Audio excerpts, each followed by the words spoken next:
Live, and we are welcoming you to our first edition in the new year of the Cronin Law Show. And I'm so happy that both Hugh and Samantha are with me today. We're going to be bringing to you some exciting topics that are just recently in the news.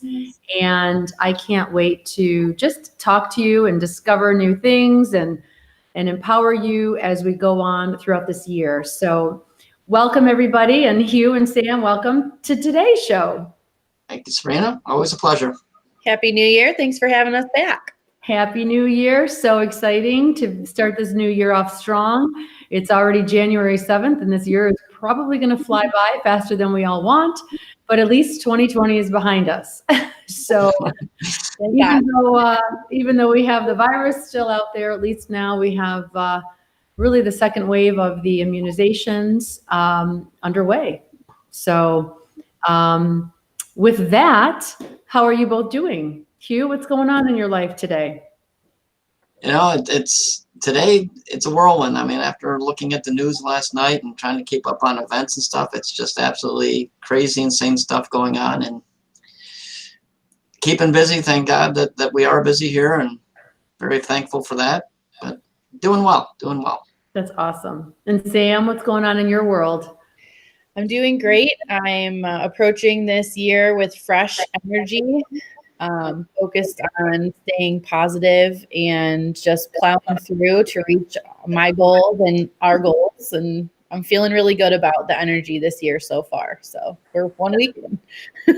1 week in, 7 days in. You know, last year at this time, nobody predicted the global pandemic hitting us as hard as it did. But, you know, who knows? Now we've accomplished that. We've conquered that, I should say. And, you know, if we can do that, I guess we can do anything, right? Yeah, I laugh when the memories from last year this time pop up before all the COVID stuff hit. And some of the things I posted are just really ironic, not knowing what was coming down the pipe. Yeah, like what? They're just like, you know, oh, this year is going to be like this, or I'm going to do this, or, you know. Yeah, right. Foreshadowing, trying, and COVID absolutely made me not go to the gym. I was going to go to the gym and start, but I couldn't. So, you know, exactly. There goes that resolution. Well, let's talk about some of the things that are in the news today. And, you know, as of recently, we've learned about some things, especially with our state. And, you know, from the legal perspective, we had discussed a few weeks back about how both House and Senate in Michigan were looking to pass, and in fact did pass, the expungement for anyone who had the drunk driving charges, or rather convictions. And we know expungements in Michigan, you know, take on various forms depending on what type of crime you're looking to expunge, or meaning get off your record. But now we've learned that our governor vetoed the passage of that. Hugh, do you want to talk a little bit about that and what it means? Yeah, I mean, like we talked about on our show a couple of weeks ago about it, how this was on there, and I was even surprised that one was there, but it's great, and I think people are deserving of it, especially if it was that one-off thing when you were young and dumb and happened to get this one thing on there, and 20, 30 years later you want to get it expunged, because it really does have an effect on people's records and employment and everything else. But the governor vetoed it, so it's not a law. I mean, it passed through the House and Senate, but it still had to get her signature to become law, and she didn't do it. So if the House and Senate are really want this to go through, they can override the veto with a high percentage vote. And I'm assuming that's the route that it's going to end up taking. Whether it passes through that or not, I don't know. I think it will, because it did pass through the House and Senate pretty easily and with a lot of support.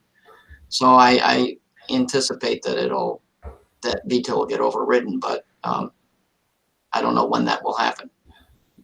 Yeah, it's interesting. You know, unfortunately, the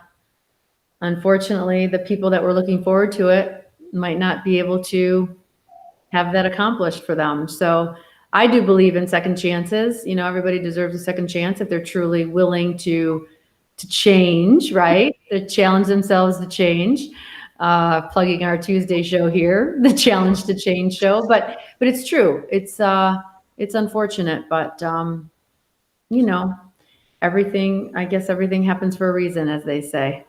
So, going a little bit further too, however, she did pass a bill that can help and effectuate positive changes for some people. And Hugh, would you like to talk a little bit about the second bill that has been discussed and passed? Yeah, she did sign a bill into law which allows people that have been victims of domestic violence as well as their children to protect their address. So the people can't just look them up and find out where they live now, which has always been a concern.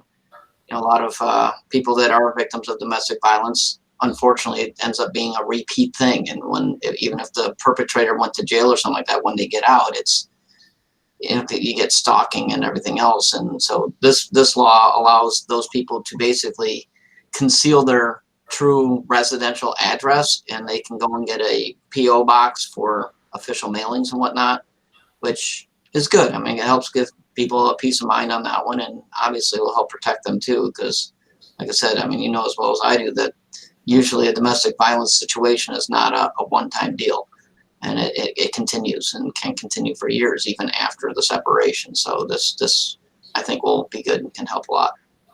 Well, I also think it's important to highlight the fact that we're in January, and we all know January to be the divorce month. And I know we've all talked a little bit here and there about why that is.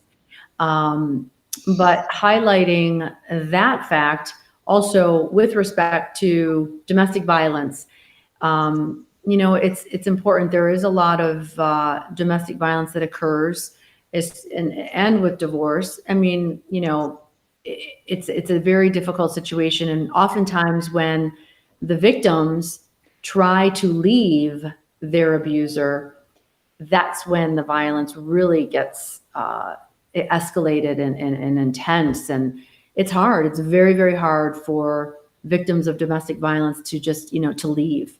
It takes a lot of courage. So having that extra protection for them, I think is great. Sam, would you like to talk a little bit about that? Yeah, on kind of tagging along onto that thought, I think that's going to be hopefully a catalyst for people suffering from domestic violence to leave, because a lot of times you hear, well, why don't you just leave? And it's, well, he or she's just going to find me anyways. Wherever I go, they're just going to find me anyways. So I think this will give hopefully people some peace of mind. Children too, because as we talk about, pretty much every time we're on here, children are acutely aware of what's going on around them, whether they understand it or not fully. Right. They're very aware. So I think that can play into, attention issues or behavior issues at school or in the home, not knowing what to do with those feelings. And hopefully this will give the kids some peace of mind too, knowing that, we can go here, we can be safe, and we don't have to tell anybody where we live. Right, exactly. And hopefully it will give them more of that impetus to leave and, call the lawyer, call us. We're happy to help. We can also plan. We can be strategic in, your safety and the plan to leave. And there is definitely a process that can be done and guidelines and steps that can be taken to ensure your safety. So, I know that we touched a little bit upon the fact that this is divorce month and a higher rate of divorces are looked into and do get filed. Sam, why do you think that is? I mean, we all have talked about it and we all have our reasons. So what can you tell our viewers about that? I think maybe it sounds kind of silly, but I feel like the holidays and the end of the year are a very stressful time for several reasons. They can be stressful in career. They can be stressful in family dynamics. They can be stressful in, your non-nuclear family dynamics as well. And then at the new year, you have people really looking back and seeing what do they want to change or how do they want to improve themselves. And sometimes that means cutting a relationship that maybe isn't what it was meant to be. Maybe it's not fulfilling you anymore. Or maybe you just realize you and that person aren't going to be compatible. There's a lot of new year, new me that I see on social media. And so I think that kind of hand in hand, the end of the year, looking back, wanting change, and then the new year bringing about a motivation to change. Plus all the stress from the holidays. People usually have time off. Maybe they're around each other a little too much, or one or both spouses have some toxic behavior during that time. Can sometimes just be the end of the rope for people. I also think that it's something that has been discussed, months before the holidays, and then they just sort of say, you know what, let's get through the holidays for the sake of the children or for the sake of the families, and we don't really want to bring all the drama into the holiday season. And with COVID, when people hadn't been able to get together with their families, perhaps it allowed people to discuss it sooner and earlier, and whether they, started meeting with lawyers in December, where they would normally wait till January to meet, things will probably move along a little quicker. Hugh, what are your thoughts about all of that? Well, I mean, yeah, both you and Sam stated it the way it's been. I mean, you and I have both been doing this for a long time. That seems to be the reasons we hear from clients. A lot of them don't want to disrupt the holidays, especially with the kids, and they figure they can, they've made it this long, they can make it another month or 2 months. And I've even had clients that come in August or September saying, well, I really want to do this, but let's wait till January. And I'm like, oh, okay. Because they don't want to ruin the holidays. Right. And especially this year, I think that even is more so if there's kids involved, because they can't go visit. They're not going to go see the extended family usually, or a lot of people didn't. So the nuclear family, the kids, the husband, wife, or whatever, are even more so connected right now and don't want to ruin that, because a lot of kids are having a difficult time with this COVID and not going to school and Zoom schooling and learning and everything else. So I don't think they want to cause that major disruption, because the kids are already having a hard enough time. So I think that has delayed it quite a bit this year. Oh, it's been difficult. It's been difficult for those staying at home with the children, trying to homeschool them, trying to work while they're going to school. The emotional toll it's taken on everyone involved has been very difficult. And I'm hoping that, and obviously it's caused a rise in domestic violence. So, we see when people's, sort of, I say, the term backs are pushed against the wall, when stress levels are at their highest, that's when you see people just kind of be worse, and behave in ways that normally they wouldn't. And it's just, they snap. Yep, for sure. It's hard not to, with all these extra, I know we've been doing this for almost a year now, but I don't feel like it's much, measurably easier. You're more used to it, but it still is incredibly difficult to juggle all of a person's regular responsibilities with new responsibilities that come with COVID life. Yeah, it's been difficult. Obviously, managing the office and all the employees, and managing your home life amidst working from home and teaching your children and having kids at home and having both parents potentially at home, and in the office. I'd like to kind of talk a little bit about that. And there are people's dynamics, and people have different ways of dealing with the mask wearing and the COVID, concerns. It's really created a divide in a way that should never have been. And we talk about this a lot, where people should be able to feel the way they feel, express what they believe, and have certain opinions without fearing retribution or any kind of vilification, or just, it's really horrible how people are treating people. And we saw it earlier on in this pandemic with politics and the Black Lives Matter movement and so many other things. But it's incredibly stressful now, and people's behavior is horrible. And so we really need to look at working together and bringing a more harmonious, peaceful existence. Otherwise, whether it's COVID or the next thing that comes along, hopefully not a global pandemic, but something, we're all going to be affected.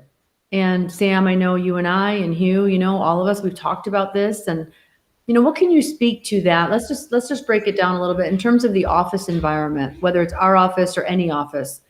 Hugh, I'll start with you. What can you leave our viewers with in terms of what should be expected of an employee, whether they're working from home or working in the office, and how can we help them get through the next few months or this year, however long this lasts? I guess one thing I'd like to put out there and hope that people do this is if you have concerns or questions, don't be afraid to go to your supervisor, or whoever you're supposed to report to in the company, and if that's not being taken care of, then you go up to the chain of command, I guess, until you get some type of response. But at the same time, you have to understand a lot of these suggestions from CDC or even Oakland County Health Commission, stuff like that, they're not laws. So you can't get arrested if you don't follow some of these guidelines. It doesn't mean that you're not being safe. It doesn't mean that, you should be doing these things. Yes, I understand that. You have protocols in place at work, at least all offices are supposed to, and we do. So, but if someone's not following them to a T, you got to be somewhat tolerant, remind them and or their supervisor, hey, this isn't going the way I want it to go or the way it should go, and it makes me uncomfortable, so that they can address it. Like I said, unfortunately, not unfortunately, I guess it depends on what you look at it, these aren't mandated laws. Like I said, you can't go to jail and for not following some of these suggestions / mandates, however you want to label them. And it's very confusing. I think a lot of people don't know what they are. I mean, you hear people complaining about non-compliance to something that's not even a mandate or a suggestion or law or anything. So, well, they're not required to do it if it's not required to be done. And you need to know what you're asking someone to do or require someone to do before you know if you can.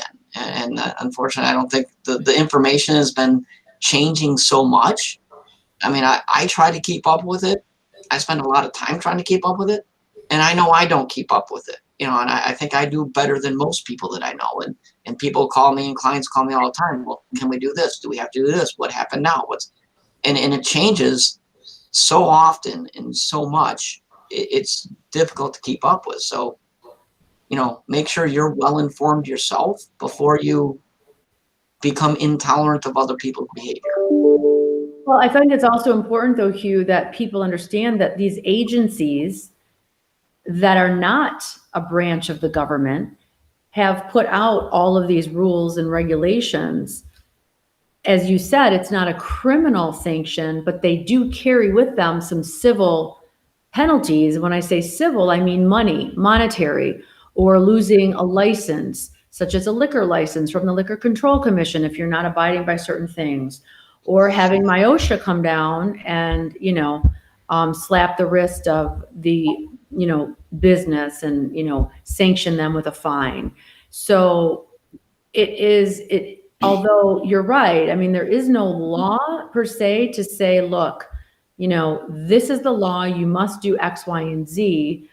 They do carry penalties.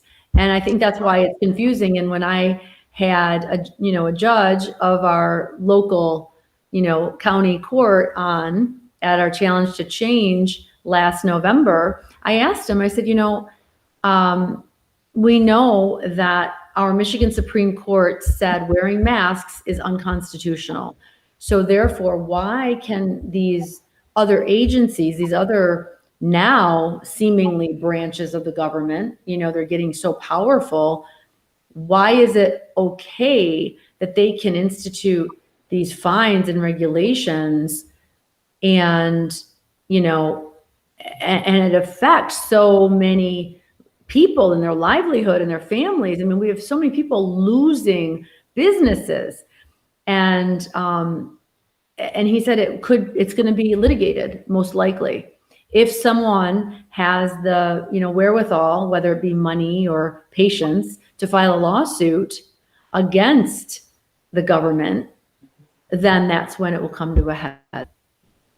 Yeah, sure. And there have been businesses that have, I don't want to say snubbed their nose, but not followed these guidelines. And I don't know what's happened to them. I mean, it wasn't that long ago. It was before Christmas. There was a bar in New York that created his own autonomous zone because he said, I'm not mandating people wear masks. I'm open for business. You want to come here and get food, get drinks, you can do that.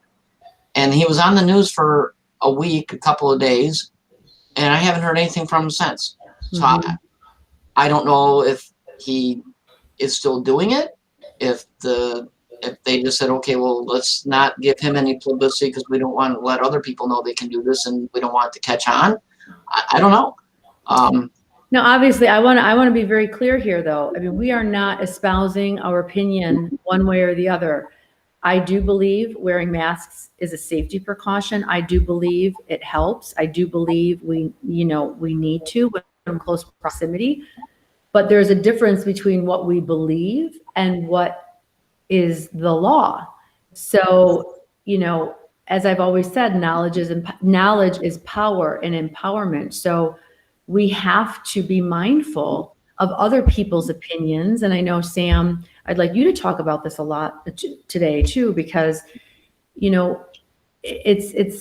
it's in all areas of our lives. Let's just be mindful. Let's just be respectful. And hopefully things will be a little more copacetic. Would you like to talk a little bit about that and our belief system and why we should respect other people's beliefs? Yeah, I mean, I think one of the most important things to remember is that you have to meet people where they are. And I kind of liken this on a completely different level to people that have children that are friends with people that don't have children. There are certain things that people with children choose to or have to do in their lives and in their schedules that people without children don't. And neither are wrong. It's just finding a common middle ground that makes everyone comfortable. Right. I also kind of liken this to how you file your taxes. You know what the tax code says, and your accountant helps you do things along the line or within the boundaries. But if you get audited by the IRS might disagree, but that's the chance you're taking when you make those decisions. So I think it kind of falls in between those two examples. That's how I like to think about it. Because the issue is very polarizing, which kind of indicates there's one side or the other, but it's actually a very broad spectrum of beliefs. And I think the one thing that I've learned over the holiday season is that people are going to do what they want to do, and they're going to use their COVID beliefs to justify that, whatever it is, which is okay. But you can only do what's best for the people in your household or the people that you're in charge of, and be considerate of those around you. And, if somebody is much more liberal about using a mask, and by liberal, I mean, they're not strictly adhering to it, not that they're a Democrat. Okay. but if somebody is much more liberal in their usage of masks or in the amount of people that they come in contact with, and you're not comfortable, maybe you say to them, hey, I really love you, but I'm not comfortable with what you're doing. So is it okay if we just don't have plans until things settle down a little bit? And vice versa. Hey, I really love you, but I don't want to come to your house and wear a mask while I'm inside while we visit. So is it okay if we just Zoom or talk on the phone until this is over? Like, There are pleasant, considerate, caring ways that you can interact with people. I think about it like we were just talking about having work done in your home. If you have a business that you want to hire and they don't want to wear a mask when they come into your home, you can hire someone else. Right. You have choices. You have choices. We still have choices, even though there are these mandates and these rules. I see people on social media all the time. I can't tell you how many Christmas and Friendsgiving parties and New Year's parties that I saw. And I was like, okay, note to self, but I'm not going to judge anyone or say anything about it because I'm just going to modify how I move through my life on that. There's people that are traveling all the time. I know someone that's been on an airplane and traveled at least 5 different vacations in the last 2.5 months. Wow. That's their choice. Do I think it's irresponsible? Yeah, but I'm not traveling. Right. And it's open, and that, I think, sorry, not to cut you off. I think that's where it also gets confusing because travel is open. Resorts are open. Other countries are open. Hotels are open. You can hop on an airplane and go somewhere if you want to and take a vacation. Like, it's possible. So I think it's confusing. Well, and that's not to say that you cannot be careful while traveling. I traveled over the holidays and, actually the airplanes are the cleanest they've ever been. The air circulating in them is the cleanest they've ever been. I mean, that's one benefit of this pandemic. And I've said that before is people are learning, they've learned, I should say, how to clean and to be better. I mean, frankly, things had been disgustingly dirty for too long and people were just getting way too sloppy. And so that is a benefit, in my opinion, that, people are much more mindful and aware of their own germs and their own cleanliness. So I think that's a good thing. Yeah. I also liken it. There's one other example that I want to add, Sam, to your list. And I think it's also how we discuss co-parenting with our clients. We espouse a very nurturing and a very mindful way to share your parenting with your ex-spouse. And it's so important that you have to remember that you are going to be at odds with your ex, right? You're getting a divorce. There's a reason you're getting a divorce. You're never going to see eye to eye on certain topics. And most of the time, things happen in a divorce that even exacerbates it even more. The tension, the drama, the fighting, but you have kids in common. So you have to set aside your differences to help nurture those children. You have to set aside your differences and your opinions for the betterment of the family unit in general. And so here's another example of learning how to agree to disagree and move forward with a more peaceful existence. Yeah. Well, it goes back to what we were saying before. I mean, it's you can have your opinion. You're obviously entitled to it, and everyone has an opinion, whether they know it or not. They have one, and it's just being tolerant and understanding of the other person's opinion. That, I mean, again, just because someone doesn't agree with you doesn't mean that they should be offended. Or, I mean, in it's actually a bumper sticker I saw over the holidays. It says, just because I disagree with you doesn't mean that you should be offended. And at the bottom says, yes, it does. But, that's what it goes to. It's, there's another sign that I have that I gave as a gift that says, I'd agree with you, but then we'd both be wrong. Love it. And it is possible to disagree with people on major issues and still be friends with them. I mean, I have a couple of very good friends that I enjoy hanging out with them, but we are polar opposites when it comes to certain political views. But that doesn't mean we can't still hang out and have a beer together and discuss it like people and say, okay, well, you're crazy and wrong, but you think I am, so it's okay. But it doesn't mean we're going to get in a fight with each other about it and never talk to each other again. And I think that's the part that's missing right now is people don't, that they say, it's gotten to the point where I see a lot of people think if you disagree with me, then I can't talk to you anymore. I don't even want to see you anymore. And I'm like, it's awful. why? Well, there used to be the old adage, don't talk, politics and religion at a dinner table. And now it's like, okay, well, that's gone out the window. You can't even sit at the dinner table if you don't agree with me. That's how it is now. It's sad. It's a very divisive culture and it's just not right. It's just not right. Yeah. And it's kind of awkward too. And if you have like a really close relationship with somebody and you're talking about a topic and you think you're on the same page with them and then they say something and you're like, whoa, what? Wait a minute. And it kind of changes how you view that person, but it really shouldn't, because all of the things that made your relationship so close and made them such like a trusted part of your circle don't go away because you didn't. thing. Right. For Or sure. 3. I mean, so, but it's a lot of self-regulation in that sense, where you really have to catch yourself too, because that's how things escalate, right? You are having a conversation, someone says something that maybe you think is weird, or maybe you think it's actually offensive. And then you react a certain way and they react a certain way, and all of a sudden you're not talking to each other and you're like, wait, how did this happen? Right. For sure. For sure. Before we get on to our next topic for our current legal news, I'd like to go to a couple questions that we're getting here. So one is relative to the co-parenting, and it says, what happens when you share parenting with an abusive ex? And the courts tell you that you are obligated to tell your ex where you reside, or you would be in contempt of court. This goes with the bill that the Governor Whitmer just passed. Well, I mean, yeah, I mean, I guess not everyone's going to be able to avail themselves of this new benefit, I guess you'd call it.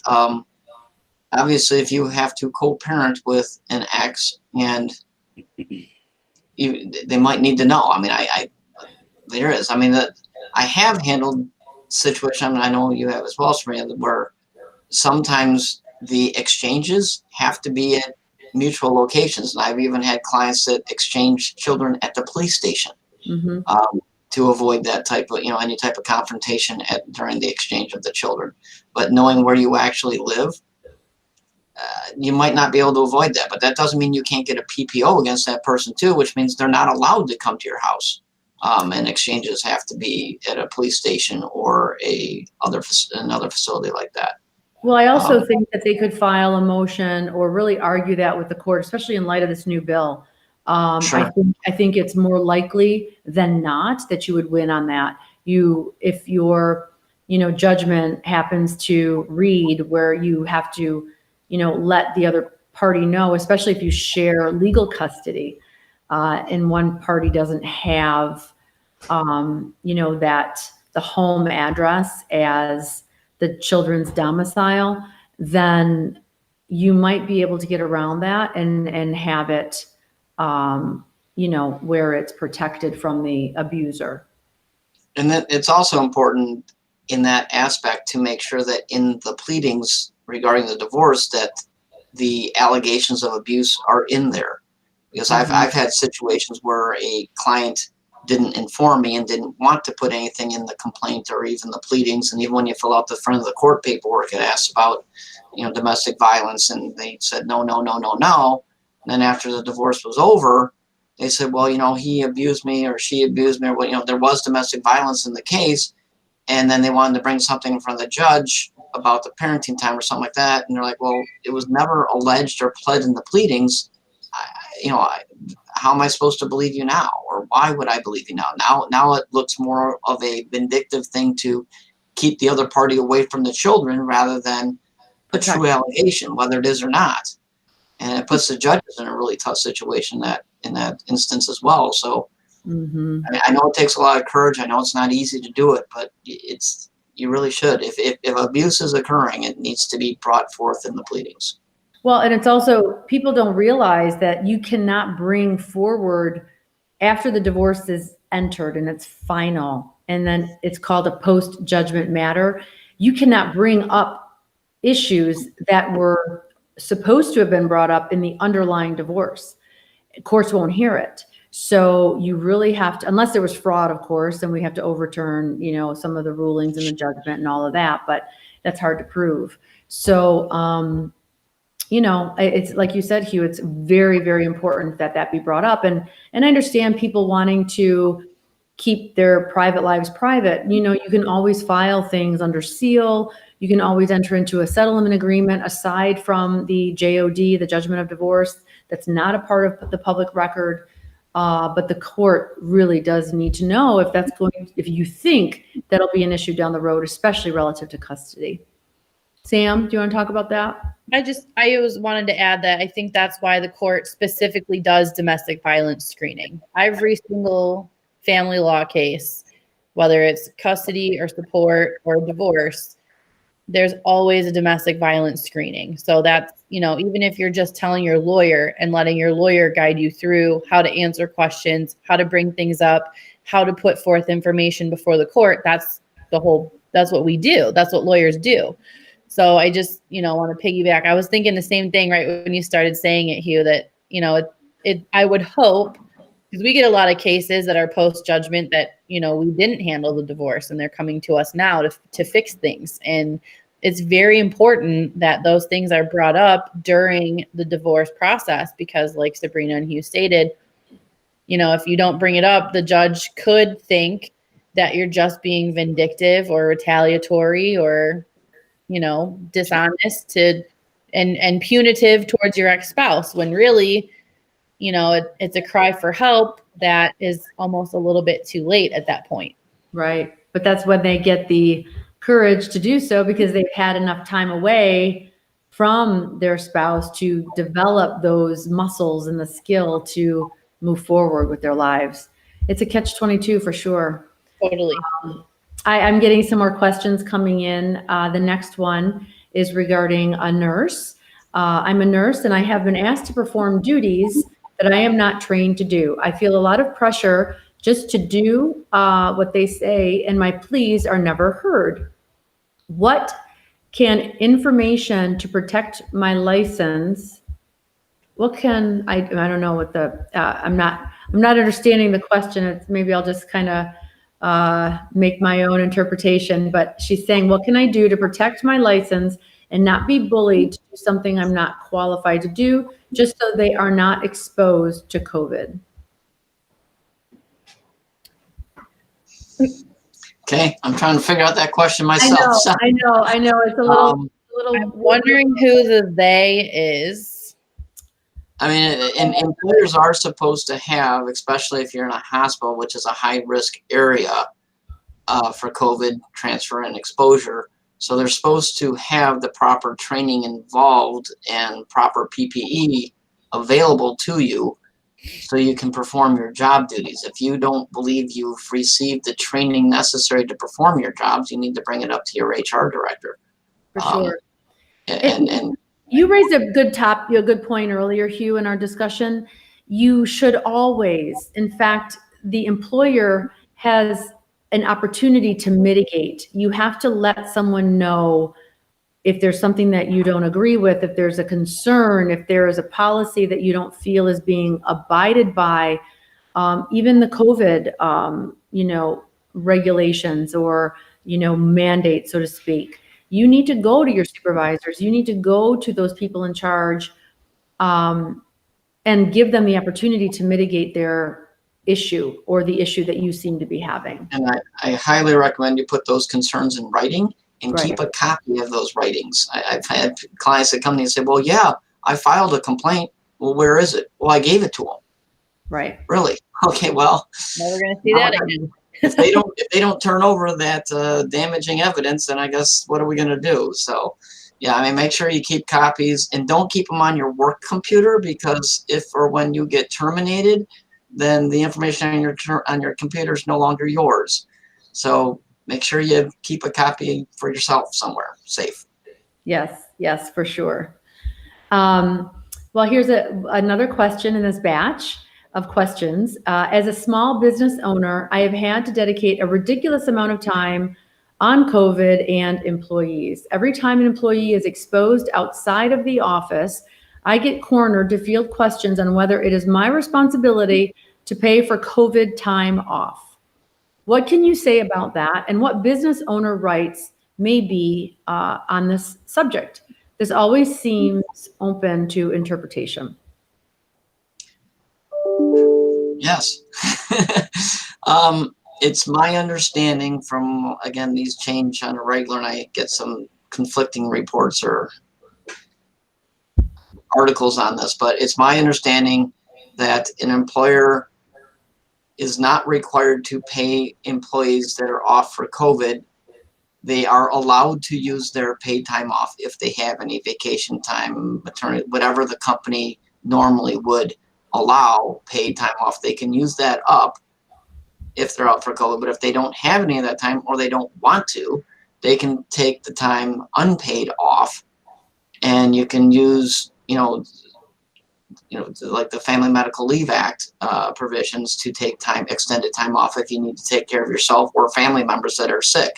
COVID falls under that category. So the Family Medical Leave Act doesn't say that the employer has to pay you during that time off. It just says when you are able to come back to work, they have to rehire you. So I haven't seen anything that says an employer is required to pay employees that are off because they're sick, regardless of why they're sick. Right. Yeah, I think that's tricky. It's tricky because, some bigger companies have the extra money and they are offering that as a benefit. Some companies don't have the money to pay people when work is not being done because work typically is generating revenue to pay the employees. But it's also, I have heard of a lot of people just saying I have COVID or I was exposed to COVID to get out of stuff. And there's no way to prove them wrong because everyone's exposed to COVID anytime they leave their house.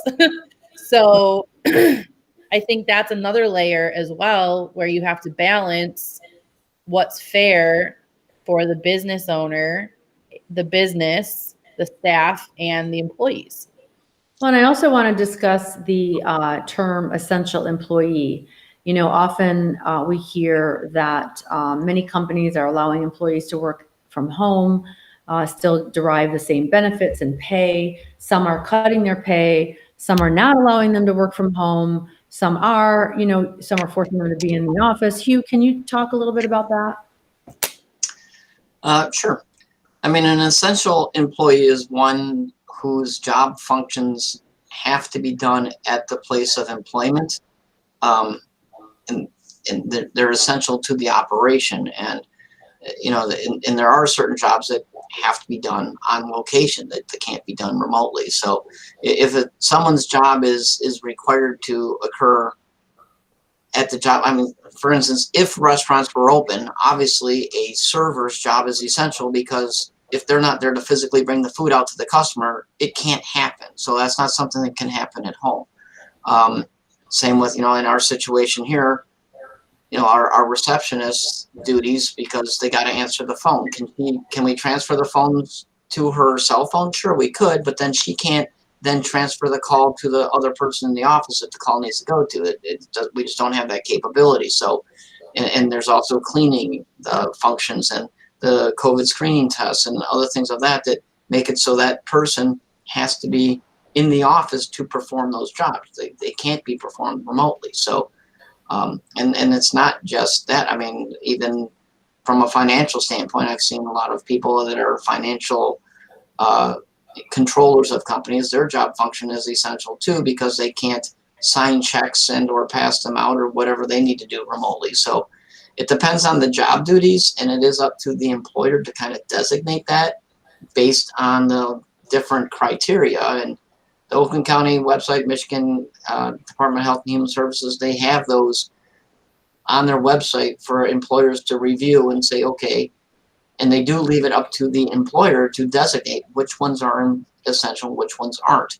Can that be challenged? Well, sure. I mean, again, the average salesperson that does everything via internet, well, you can't really designate them as an essential employee because they don't do everything in the office anyway. So you can't just randomly pick and choose. But there is criteria there, and we've been through it ourselves, and I've helped other clients through it as well.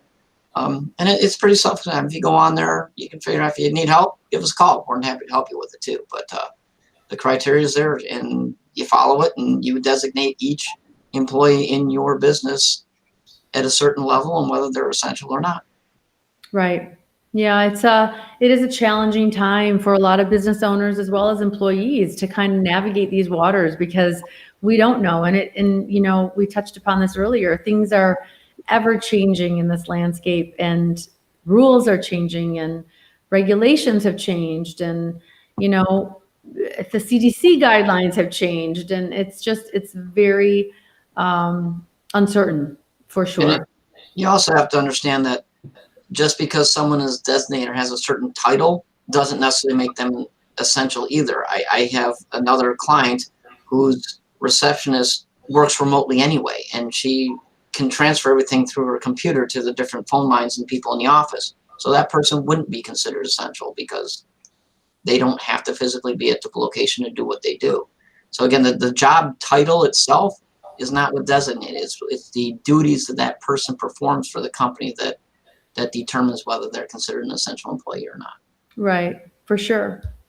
I have another question that just came in. I am noticing on LinkedIn the presence of diversity and inclusivity directors and or employees. As a small business, is this something we should gear toward providing, or is this usually for larger companies or corporations? I'm seeing it more and more, and it makes me wonder. What are your thoughts? Well, I guess it depends on whether you believe there's an issue in your company regarding diversity or not and inclusion. If there is, then yeah, you might want to consult with someone about how to make sure you're doing that properly and it's being done. Right. You know, if it's not a problem, it's not a problem. And a lot of larger companies, I think this is geared more towards the larger companies, they might not realize that it's a problem. And that's why they need this not extra, but they need this advice or position to make sure that what they're doing is proper and is inclusive and not discriminatory in any way. So if you're a smaller company, I don't think you would need that as much, because hopefully you as the employer or owner of the company would be able to regulate that yourself. But if you believe, or if you've had employees come to you and complain about it, it might not be a bad idea to at least consult with someone on that front. And or have a workshop, a seminar, what's acceptable behavior, what's not. I think people just don't know. Sometimes they're just not aware. Sam, would you like to talk about that a little bit? Yeah, I was just going to say in smaller business, I think it's a lot easier to kind of take a look within the business and business practices or marketing or employment strategies and say, sorry, I'm getting a little feedback on my end. Are you guys too? No. Okay. But I think it's something that maybe doesn't require an additional employee, that you can do things to implement strategies and practices yourself if you think there might be something lacking or something you can do better. Right. Well, I'd like to move on to our third topic for today. And that's really, we had Senator Runstead, I don't know if you recall, on our Challenge to Change show. And he has recently brought to light the fact that the Michigan Unemployment Fund is currently missing $1.5 billion. Hugh, do we know this to be true? As anything else that's been reported, yes. I mean, he has written a letter asking for an investigation into these alleged missing funds. I think he would know more about it than the average person, because he's privy to those reports more than we are, and how the funds within the state are being spent or not spent. I don't know. But yeah, he apparently has uncovered this, or is bringing it to light, that over $1.5 billion that have disappeared or are unaccounted for, I should say, within the Michigan Unemployment Agency and Department. And whether that was for PPP payments to employers or direct benefits to unemployed persons, I really don't know yet. I know one of his frustrations he was stating is that the mainstream media seem to not want to talk to him about it. And he's rather frustrated that he's not getting coverage that he thinks this warrants, which is interesting as well. I don't know why that wouldn't be a newsworthy event. I think it is. I mean, $1.5 billion is a fair amount of money. I mean, it's not like that can go missing very easily, right? I mean, it's not like we're missing chump change. I mean, Yeah, I mean, I lost a quarter the other day and I was digging through my couch, It's crazy. $1.5 billion, ladies and gentlemen. It's an incredible amount of money. It's money that should be used for people in need of unemployment benefits. And where it's going, who knows if it is in fact going? Obviously, it's an allegation at this point. But it's an important issue to have been raised. Yeah, I don't quite understand. I mean, they know how much the state received, and they know how much was in the state's bank account, and they don't know where it went because he can't find, I guess, the tracking to show how it got spent. It's amazing. It's amazing. I don't know. I mean, Reports of how long, we don't know. We don't know the time frame involved. We don't know, where it might have gone or who it went to or anything like that, or who took it or who, whatever, pilfered it or, misdirected it. We don't know. Yeah, can't be lazy with your accounting on $1.5 billion. You miss a $50 here or there. Like, oops, forgot to carry the one. But yeah, they put the decimal point in the wrong spot, right? Yeah. It's supposed to be $1.50, not 1.5 billion. Yeah, billion. Yeah, billion. That's crazy. I mean, I always hear about and have experienced myself governmental waste, in my opinion, and how they have a difficult time accounting for funds, but this is a little extreme. that's a big miss. The big B, a B. So, we only have a few minutes left, and this being divorce month, as we talked about earlier, in the three of us having practiced family law for many years, I'd like to ask you first, Hugh, what can our viewers take away with them from our show, whether it's, about divorce, whether it's about business, whether it's about, COVID in general, or just this, the rules and the varying changing landscape of these agencies and the rules and, everything that we're supposed to do. What can our viewers take away just to try to, make 2021 a little bit better year, for their families, for themselves, moving forward in this next year? Obviously, we're in the first week of our new year. What do you think people should be focused on? What do you think people should really be working toward?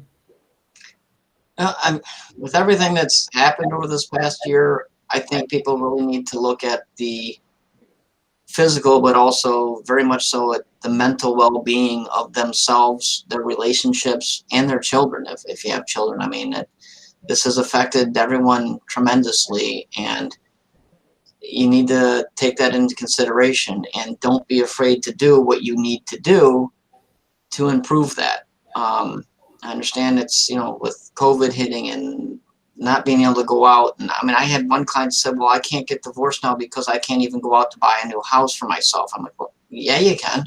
You can still do that. You can still find apartments. You can still move if you need to move. I mean, how home sales are going through the roof right now. It's crazy. So that's it's an excuse, not a reason. So if the necessity is there, don't make the excuse. Just, believe it or not, sometimes a divorce is necessary to better both yours, your partner's, and the children's lives. And Right. Take a good look at it and make the right decision. And obviously, if you need some consultant advice on it, I mean, I can't tell you the number of clients that I know we've had, and Sabrina, you as well, and Sam. They'll call us up to get advice about a divorce, and we might say, maybe you should wait a little bit. Maybe this isn't the right time. Let's see if things get better. Why don't you try counseling first or something like that, and it might work out. We're not the type of firm that says, oh yeah, let's file right now, tomorrow, and if the reasons aren't really there, then look at that too. And maybe it is worth some counseling, which is still going on. Actually, there's a lot of virtual Zoom counseling going on now that didn't happen before, which I think is helpful for a lot of people, because you don't have to physically get up and go and lay down on the couch, so to speak. I mean, the Zoom counseling is helping a lot of people right now. So reach out and get the help you need. Make the right decision. Sam, what would you like to say? Just to piggyback off of what Hugh said really fast, we just had a client that we just closed the file out that filing divorce was what they needed to realize that that's not what they wanted. And we were able to work with the opposing counsel and the court to extend the scheduling order dates to kind of give them like a drop dead date of when they needed to decide if they're going to proceed or continue reconciliation efforts. And they ultimately withdrew their case. So, sometimes if you're not sure what to do, it really does help to just call and talk to someone that knows what they're talking about, whether it be a therapist or a lawyer, because it can really help you. And on that, what I wanted to share was a quote that I read recently. I have no idea who said it or where it came from. It was on Pinterest, full disclosure. Excuse me, but it said, we would all be a lot happier if we could look at a situation for what it actually was rather than what we wanted it to be.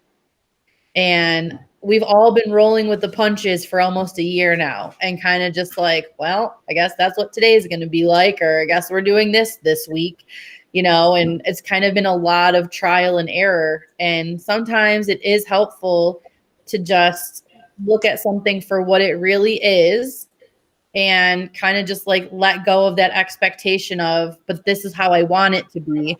Sometimes it takes more time to get to where you want it to be, or sometimes where you want it to be will change.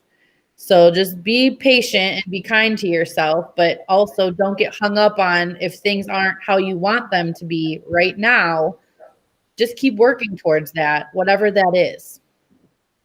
Right. And, Sam, that also calls into, consideration someone's perception of what that reality is. I mean, there's so many layers to what you had said, and we can have a whole show just on that. But, I would like to also add that it's about working together. We talked about that earlier. We all have to work together, and like Hugh and Sam said, don't put your own expectations on someone else. Try to remove yourself from the result and just kind of be. And I know it sounds all, spiritual and all of this energy stuff, but it's true. Just try to be in the moment. And remember, if you want any kind of change in your life, you are the one that has to do it.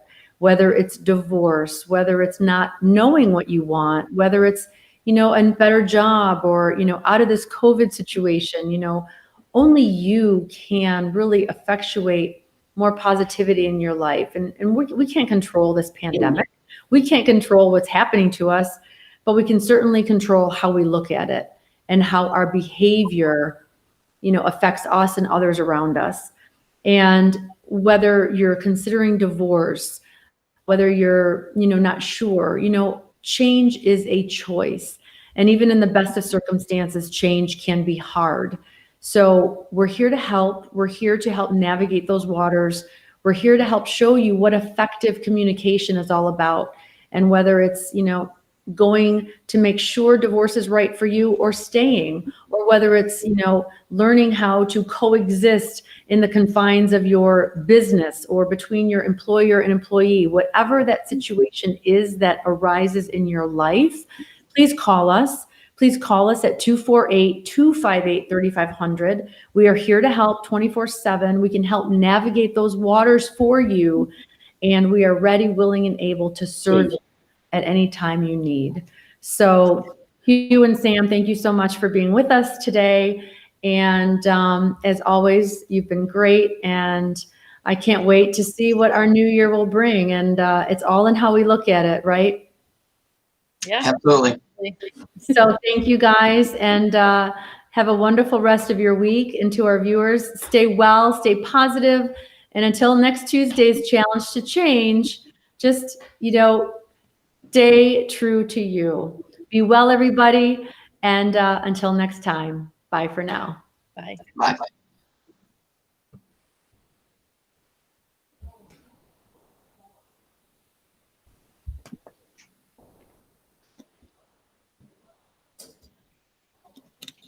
Bye.